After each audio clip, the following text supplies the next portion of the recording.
The year was 1941. Nazi Germany had invaded the Soviet Union. The front line stretched for thousands of miles. The Red Army was desperate for pilots, but most of its men were already fighting. That's when a bold idea emerged. Soviets would train women for combat aviation. It was the first all-female military air unit in history. It would terrify the Nazis like nothing else. These women would be called the Night Witches. They didn't choose the name. The Germans gave it to them, because their planes whooshed silently through the night. It's like broomsticks of witches flying overhead. And then bombs would drop. The Nazis feared them more than ghosts. So who were these witches of the night sky? Most were teenage girls. Many were still in school when the war began. They had never flown anything before. They dreamed of helping their country. They begged to enlist. At first, the Soviet generals laughed. Girls in combat? It's impossible, but one woman changed everything. Marina Raskova. She was already famous as the Soviet Amelia Earhart. She had set long-distance flying records. She was celebrated across the Soviet Union. She used her fame to demand an all-female unit. Stalin himself signed the order in 1941. 3 regiments were formed, one for fighters, one for bombers, and one for harassment night missions. The last would become legendary. Officially, it was the 588th Night Bomber Regiment. Unofficially, it became the Night Witches. Training began immediately. Recruits poured in from across the Soviet Union, some were as young as 17. They left behind homes, schools, and families. Their training was intense. Many had never even driven a car. Now they had to learn to fly. They studied aerodynamics and gunnery. They practiced navigation without lights. They drilled emergency landings in rough fields. And they endured the same brutal training as men. Some fainted during high-G turns. Others vomited during spins. But they kept coming back.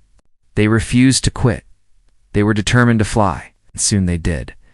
But their planes were not glamorous. They were Po-2 biplanes, wooden frames, canvas-covered wings, designed in the 1920s for training and crop dusting. By 1941, they were hopelessly outdated. The top speed was barely 90 miles per hour, slower than a German car. They had no radios, no armor, and no parachutes at first. If they were hit, there was no escape. The cockpit was open. The wind froze their faces. Bullets shredded the canvas like paper. Bombs were strapped under the wings by hand. Each plane carried only 2 bombs, about 300 pounds total. Compare that to the German bombers. They carried thousands of pounds each. The odds were laughable. But the Night Witches turned disadvantages into weapons. They flew only at night. They flew in groups of 3. 2 would distract German spotlights and flak guns. The third would cut its engine, glide silently through the darkness, and drop bombs with deadly precision. Then they would switch roles. The Germans never knew which direction they came from. All they heard was a faint whoosh, like a witch's broomstick. Then explosions. The Night Witches struck fear deep into German camps. Soldiers cursed them. Officers offered rewards for shooting them down. They fired thousands of rounds each night. But the women kept coming, over forests, over rivers, over trenches. Out. They appeared, dropped bombs, and vanished. The legend of the Night Witches was born. The Nazis' nightmare had only begun. The Night Witches had no luxury of technology. They had no radar, no sophisticated equipment. Navigation was done by maps and compasses, sometimes by sheer memory of rivers and trees. They flew at treetop level to avoid detection. At times, branches scraped their wings. Their biggest weapon was silence. At night, engines would cut mid-flight. The biplane glided like a ghost. Then bombs whistled down on German positions. Soldiers panicked, firing wildly into the sky. The Night Witches slipped away. The Germans hated them with passion. They began spreading rumors. They said Soviet command gave women special injections. Injections that gave them night vision like cats. Of course, this was nonsense. Their true advantage was skill, nerves of steel. Missions were relentless.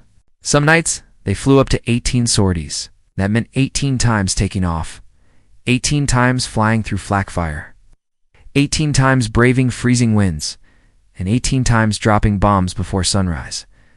They returned covered in frost, exhausted beyond words.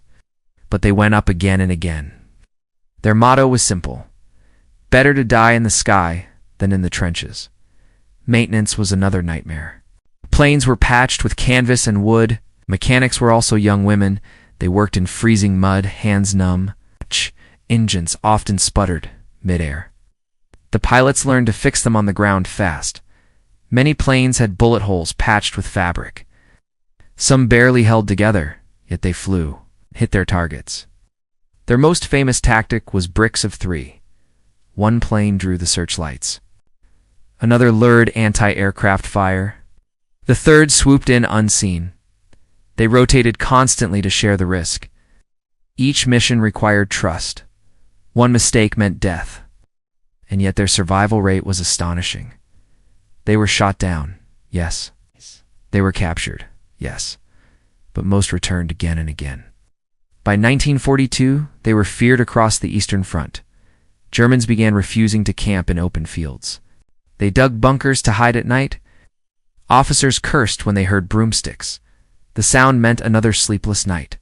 Each sortie carried only 2 bombs. That didn't sound like much, but 40 planes dropping bombs 15 times a night.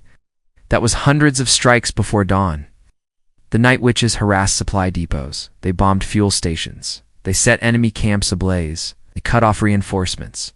They made rest impossible. Soldiers became paranoid. Some said they could smell witches before the bombs fell. Others claimed they saw shadows circling the moon. Fear spread faster than truth, and fear itself was a weapon. Many pilots became legends. Nadezhda Popova was one. She flew 852 missions. Once her plane returned with 42 bullet holes. Her map caught fire in the cockpit. She still landed safely. Yevdokia Bershinskaya, their commander, was another. Calm, disciplined, respected, she kept the regiment organized under chaos.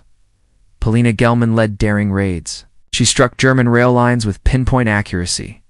Katia Budanova, though later moved to a fighter regiment, started here. She became one of the few female aces. Each woman's courage added to the myth. They also used deception. They would cut engine power, drift silently to trick searchlights, then restart the engine seconds before crashing. Heart-stopping maneuvers became routine. Some even dropped paper strips to confuse radar. Others scattered flares to fake bombing runs. Their creativity saved lives and kept Germans awake at night. Winter was brutal. Open cockpits meant sub-zero temperatures. Scarves froze stiff with frost. Hands cracked and bled on controls. Oil froze inside engines. Yet missions never stopped. The night witches were tireless predators of the night. By 1943, the night witches were no longer a rumor.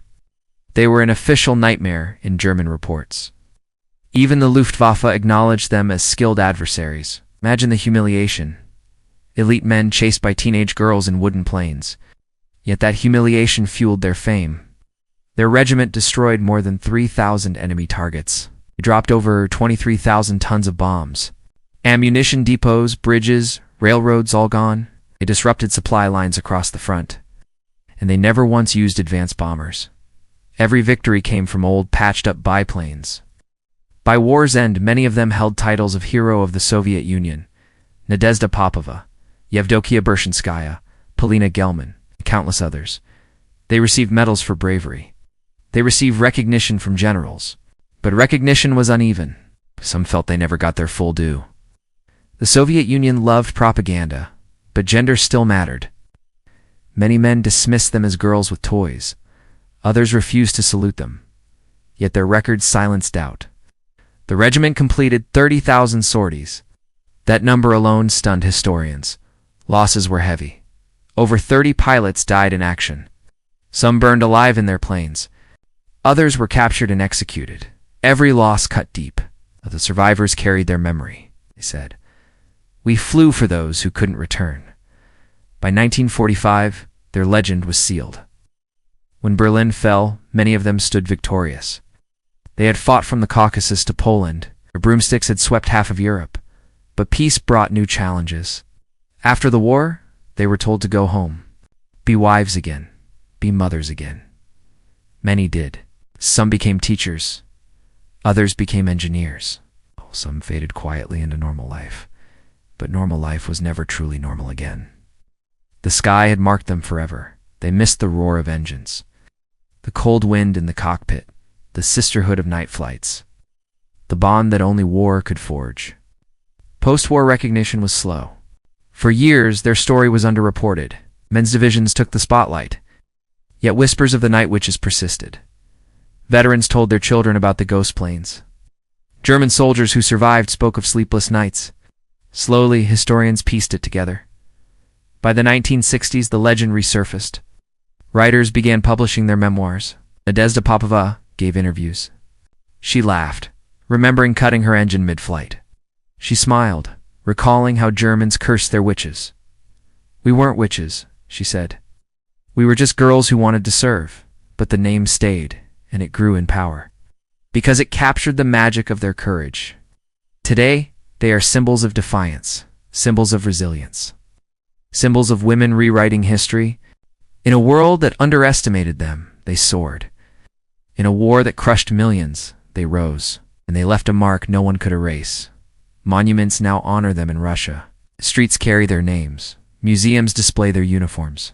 School children study their missions. Documentaries tell their story. Artists paint their flights under moonlight. Describe the sound of silence before the bombs. Filmmakers dramatize their raids in shadow and fire. Their legacy inspires new generations. Female pilots across the world salute them. Astronauts and aviators call them role models, because they proved that courage has no gender. Their story is bigger than war. It's about breaking boundaries. It's about daring when others doubt you. It's about standing tall in history's darkest hour, even against overwhelming odds.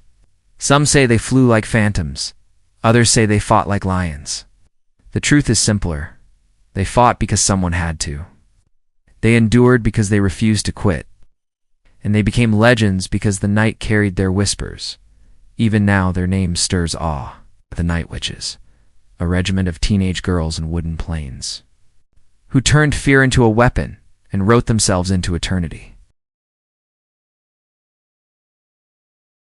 That's it for today's Forgotten Tale. If this story made you raise an eyebrow don't forget to like, subscribe, and ring that dusty little bell so you never miss another echo from the past. Drop it in the comments. We're always listening for new echoes. Got a weird bit of history you think we should cover? Until next time, keep your curiosity loud and your history weird.